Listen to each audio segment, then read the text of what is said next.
लो दोस्तों, फिर से एक बार आप सभी का स्वागत है। वेलकम है तहे दिल से एसआरजे कॉम्पिटिटिव मैथमेटिक्स पर। चलिए दोस्तों, आज अपन बात करेंगे।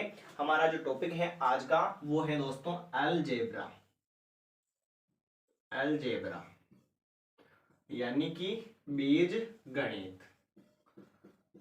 तो दोस्तों अपन बात करेंगे अब बीज गणित यानी कि अलजेब्रा पर आधारित समस्याओं पर और उससे संबंधित कुछ सूत्र वगैरह सर्व समीकरण जो होगी। सबसे पहले तो अपन बात करते हैं इसके अंदर कौन कौन सी सर्व समीकरण काम आएगी, फिर उसके बाद में जो इस पर आधारित समस्याएं या प्रश्न जो होंगे उस पर अपन चर्चा करेंगे। तो सबसे पहले तो अपन इसके अंदर जो आने वाली जो क्या है सर्व समीकरण है उसकी बात कर लेते हैं। तो इसके अंदर दोस्तों सर्व समीकरण लगेगी, हमारे सर्व समीकरण जो काम आएगी वो आ जाएगी a प्लस बी का, इधर लिखूं मैं ना, a प्लस बी का होल स्क्वायर बराबर a का square plus 2ab plus b का स्क्वायर। दूसरी सर्व समीकरण a माइनस बी का होल स्क्वायर बराबर a square minus 2ab plus b का स्क्वायर। तीसरी सर्व समीकरण a प्लस b और a माइनस b बराबर होती है a स्क्वायर माइनस b का स्क्वायर। चौथी सर्व समीकरण a प्लस बी का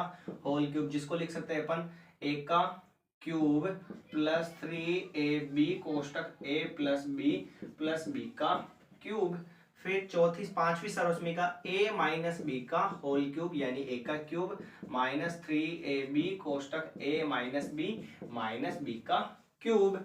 अगली सर्व समीकरण है दोस्तों a का क्यूब प्लस b का क्यूब बराबर a प्लस बी और कोष्टक के अंदर a square minus ab plus b का स्क्वायर। इसकी अगली जो सर्व समीकरण है a का क्यूब माइनस b का क्यूब बराबर a माइनस b कोष्टक a का square plus ab plus b का स्क्वायर।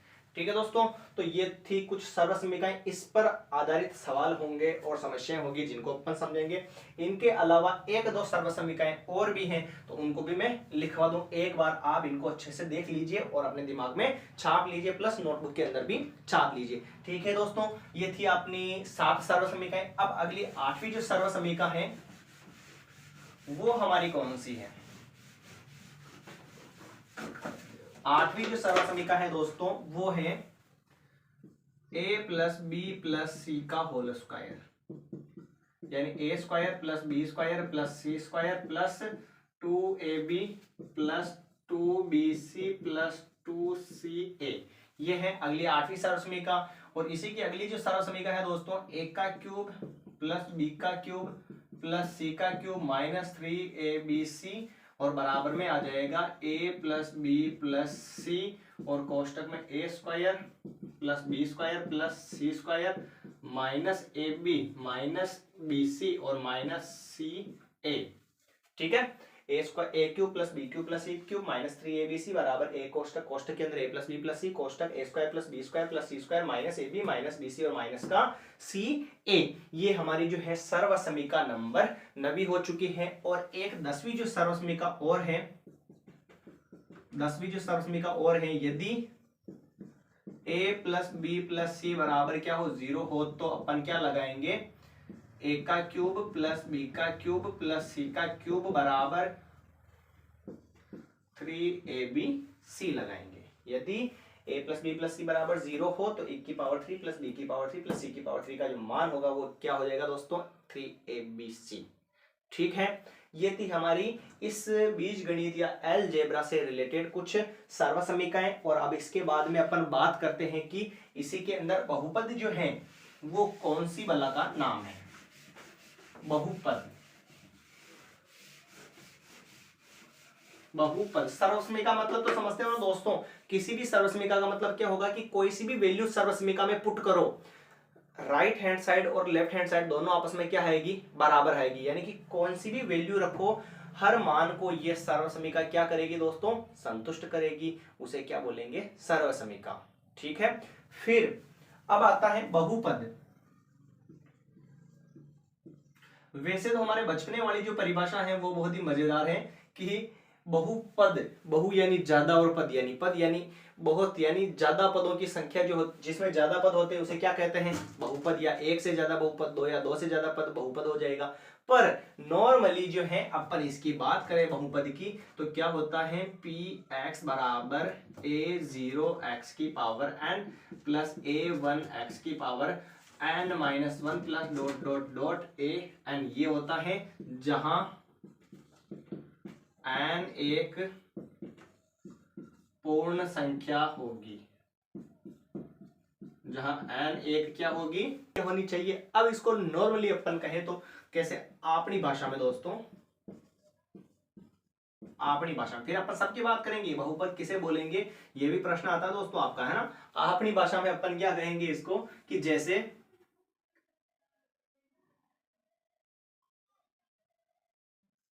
अंडर रूट में नहीं होना चाहिए। कंडीशन को याद रखना आप तो, है ना। फिर अपन बात करेंगे कि इसको कैसे पता करना है, कैसे लागू करना है। एक तो अंडर रूट में नहीं होना चाहिए, कौन, या यूं समझो यहां पर लिख दो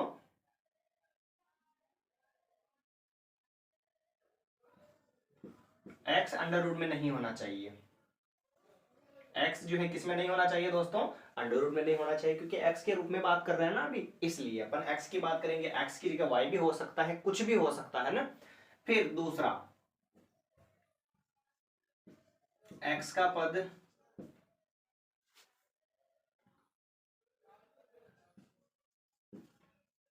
भिन्न, या जिसे बोल सकते हैं अपन बटेवा में नहीं होना चाहिए, बटेवा में नहीं होना चाहिए।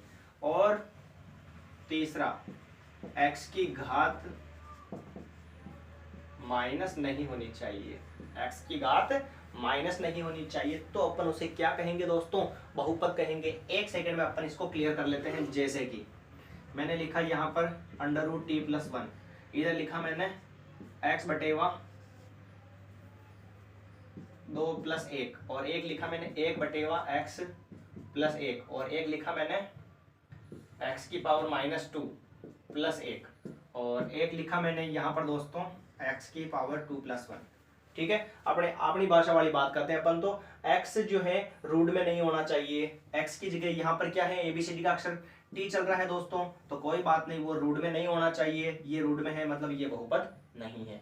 इसका मतलब क्या हुआ, अंडर रूट का मतलब 1/2 घात, और 1/2 का मतलब वो पूर्ण संख्या नहीं है, इसलिए बहुपद नहीं हुआ। दूसरा, क्या यहाँ पर x बटेवा में है, क्या संख्या बटेवा में हो सकती है, कोई फर्क नहीं पड़ेगा दोस्तों, पर x बटेवा में नहीं होना चाहिए। ठीक है, यानी कि ये जो बहुपद है, इधर x बटेवा में है या नहीं है, मैंने क्या कहा, भिन्न या बटेवा में नहीं होना चाहिए, तो ये बटेवा में है, और बटेवा में है इसका मतलब ये भी बहुपद नहीं है। उधर घात किसकी है दोस्तों, x की, माइनस की है, तो मैंने कहा था कि भाई घात माइनस में नहीं होनी चाहिए, यानी कि ये भी बहुपद नहीं है। फिर इधर इधर क्या कोई कंडीशन लागू हो रही है इनमें से, अंडर रूट में नहीं होना चाहिए, नहीं है, बटेवा में नहीं होना चाहिए, नहीं है, घात माइनस में नहीं होनी चाहिए, नहीं है, यानी कि ये भी जो है एक प्रकार से बहुपद है। ठीक है दोस्तों, तो अपनी भाषा आप समझ के और आप ऐसे पता कर सकते हो कि बहुपद है या नहीं। अब बात करते हैं दोस्तों आगे इसी कंडीशंस पर, इसी टॉपिक पर, कि बहुपद जो है उसमें बहुपद की घात किसे बोलते हैं। क्या है दोस्तों, बहुपद की घात किसे बोलते हैं, बहुपद की घात, बहुपद की घात किसे बोलते हैं दोस्तों, ये आपको समझना है। तो बहुपद की जो घात है दोस्तों वो क्या होती है, बहुपद की, नहीं क्या बोलते हैं उसको, चर की उच्चतम घात, चर की उच्चतम घात बहुपद की घात कहलाती है। चर की उच्चतम घात क्या कहलाती है दोस्तों, बहुपद की घात कहलाती है। जैसे कि दोस्तों बात करें अपन x की पावर 2 प्लस एक्स की पावर 1 प्लस 1, यहां पर चर से मतलब है एबीसीडी का कोई भी अक्षर है ना, तो उसकी जो घात है उच्चतम घात यानी बड़ी बड़ी घात, तो x की सबसे बड़ी बड़ी घात कौन सी, 1 है या 2 है, 2 है दोस्तों, यानी ये इस बहुपद की क्या हो गई, घात हो गई। समझ गए दोस्तों, जैसे x की पावर 30 लिखूं मैं, प्लस x की पावर यहां पर x की पावर 15 लिखूं प्लस 4 लिखूं, तो इसमें घात क्या हो जाएगी बहुपद की घात क्या होगी, सबसे बड़ी बड़ी वाली यानी उच्चतम, यानी कि बहुपद की घात कितनी हो जाएगी 30 हो जाएगी। क्लियर दोस्तों, ये थी बहुपद की घात से संबंधित समस्या। और फिर बात करते हैं बहुपद के प्रकार।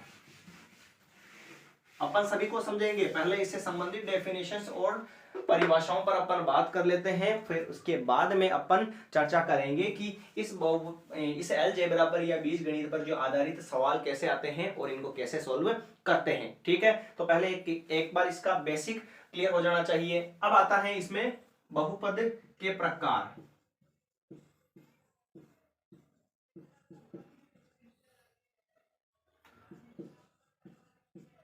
इसमें भी आता दोस्तों, एक तो आता रेखिक बहुपद,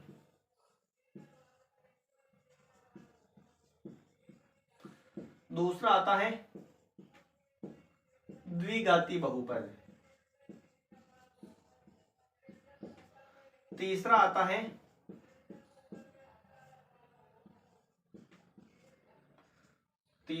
है त्रिघाती बहुपद। त्रिघाती बहुपद इसमें तो क्या होगा, जिसकी घात 1 हो। इसमें क्या होगा, जिसकी घात क्या हो दोस्तों 2 हो। तीसरे में क्या होगा, जिसकी घात क्या हो दोस्तों 3 हो। 3 हो। क्लियर, एक घाती में एक, इसे एक घाती भी बोल सकते हैं ना, एक घाती या रेखिक बहुपद जिसमें घात 1 हो। द्विघाती या द्विघात बहुपद जिसकी घात 2 हो, और त्रिघाती बहुपद जिसकी घात क्या हो 3 हो। जैसे कि उदाहरण के तौर पर अपन बात करें, पहला है x की घात 3 प्लस x की घात 2 प्लस 1, दूसरा है x प्लस 2, तीसरा है x की घात 2 प्लस 1, और चौथा है दोस्तों x की घात अंडर रूट x प्लस 2। बताना है कि कौन कौन से घाती में आता है। हाईएस्ट घात देखनी है सबसे पहले, सबसे बड़ी बड़ी घात कितनी है दोस्तों इसकी 3 है। चलो इसको लिख लेगा, यानी कि ये कौन सा पद हो गया, कौन सा बहुपद हो गया, त्रिघाती हो चुका है। सबसे बड़ी घात कुछ नहीं है, मतलब यहाँ पर क्या है 1 है, यानी कि इसकी घात कितनी हो गई दोस्तों 1 हो गई, यानी ये कौन सा हो गया एक घाती या क्या हो गया रेखिक बहुपद हो गया। क्लियर, फिर इसमें x की घात कितनी है, हाईएस्ट घात 2 है, यानी कि ये क्या हो चुका है दोस्तों द्विघाती हो चुका है, यानी कि घात इसकी कितनी है 2 है। ये कौन सा होगा सर, ये होगा ही नहीं। क्यों नहीं होगा, क्योंकि मैंने कहा था अक्सर जो है अंडर रूट में नहीं आना चाहिए, यानी कि ये बहुपद नहीं है। ठीक है दोस्तों, तो ये थे बहुपद के प्रकार, घात के आधार पर बहुपद के प्रकार। फिर इसके बाद में जो है अपन चर्चा करते हैं आगे। एक और पूछता है कि गुणांक क्या है दोस्तों, गुणांक। गुणांक का सामान्य भाषा में अर्थ समझे तो गुणा में क्या है, गुणांक का मतलब गुणा में क्या है, ये नॉर्मल कैसे, जैसे मैं यहां पर बात करूं एक्स वाई में x का गुणांक, एक्स वाई में x का गुणांक, x के गुणा में क्या है, x के गुणा में क्या है दोस्तों y है। क्लियर, यहां पर मैं लिख दूं माइनस एक्स वाई स्क्वायर में x का गुणांक क्या है दोस्तों, तो x के गुणा में क्या है y स्क्वायर है, x के गुणा में क्या है y स्क्वायर, पर यहां पर माइनस भी तो है, तो यहां पर क्या आ जाएगा दोस्तों माइनस वाई स्क्वायर आ जाएगा। क्लियर एकदम। जैसे एक और लिखूं मैं x की पावर 2 y प्लस वाई में एक्स स्क्वायर का गुणांक, में एक्स स्क्वायर का गुणांक, ये लिखा अपन ने एक्स स्क्वायर का गुणांक दोस्तों, तो एक्स स्क्वायर के गुणा में क्या है केवल y से ना, तो ये वाला y आएगा, ये नहीं आएगा, यानी एक्स स्क्वायर का गुणांक कितना हो चुका है y हो चुका है। क्लियर दोस्तों, ये था बहुपद के अंदर गुणांक कैसे निकालते हैं। और फिर अगली क्लास के अंदर जो है अपन इस अलजेब्रा यानी बीजगणित पर आधारित प्रश्नों पर चर्चा करेंगे। तो आप अगर हमारे इस चैनल एसआरजे कॉम्पिटिटिव मैथमेटिक्स पर नए हैं तो हमारे इस चैनल को सब्सक्राइब जरूर करें और साथ ही साथ हमारी इन क्लासेस को ज्यादा से ज्यादा शेयर करें और ताकि हमें आपसे जुड़ने का मौका मिले। धन्यवाद दोस्तों, मिलते हैं अगली क्लास के अंदर।